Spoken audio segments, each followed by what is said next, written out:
Wave 31 Storm Tracker meteorologist Grace Anello with 31 Triple Doppler. Grace, I busted out one of my really heavy winter coats to wear today, and I think I might have been a few days too early. Might have jumped the gun a little bit. I mean, it still works. I'm comfortable. Yeah. But I'm thinking whenever it hits the 20s in a few days, yes, that's when I'm going to need it. Later this week, we will have wake ups in the 20s, sometimes even in the mid 20s. Yikes. So you're definitely going to need that then. This morning, though, we're actually incredibly warm, sitting in the low and mid 50s. Now, we will continue to cool. We're going to make it down to the right around that 50-degree mark by the time we get to 6 a.m. What you're noticing this morning, a whole lot of cloud cover sticking around in the Tennessee Valley. That will remain with us. I'm keeping us in the green on the threat tracker today. By the time we get to tomorrow, though, a caution day in effect because we have a level 1 out of 5 risk for severe weather. Back to Thanksgiving Thursday, just a little bit of rain first thing in the morning, but then back to cloudy skies, not sunny, but at least back in the green on the threat tracker. 448 on your Tuesday, 31 triple Doppler, 1 or 2 pockets of drizzle, and that's not even reaching the ground. That's remaining in the upper atmosphere.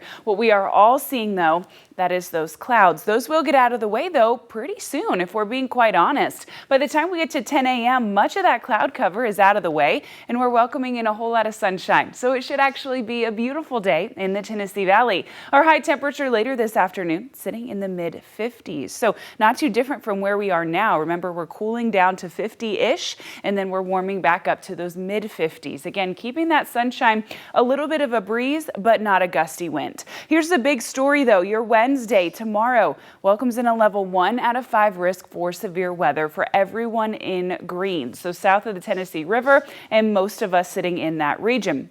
Here's the thing, all modes of severe weather are possible. So it's something that we need to be definitely paying attention to. The situation is our instability looks iffy. So if that continues to strengthen, then it is highly likely we see severe weather. If that instability weakens, then our severe weather threat is low. The thing is, every other element we would need in the atmosphere is there. So I'm just waiting to see exactly what happens with that instability. We have several different fronts moving through over the next 24 hours. So that's what I'm watching. Check back in with me tomorrow morning and I'll keep you fully updated. The rain that we do see doesn't come until Wednesday late afternoon, so you have time to check in with me tomorrow morning.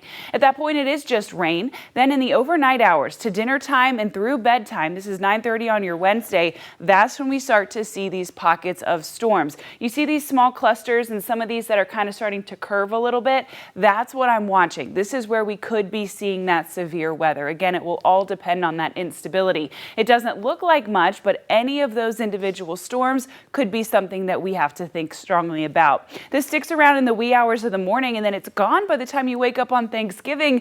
The clouds, though, those are ours to keep. Your Thanksgiving Day forecast has temperatures sitting in the low 50s. It's going to be cloudy all day long, so a perfect day to sit inside, bake that pumpkin pie, bake that turkey, whatever it is that you're going to be eating, or all of the things you're going to be eating, but we will be cool. So if the family is playing football in the backyard, I say go for it. It's going to be a nice day to be out and about.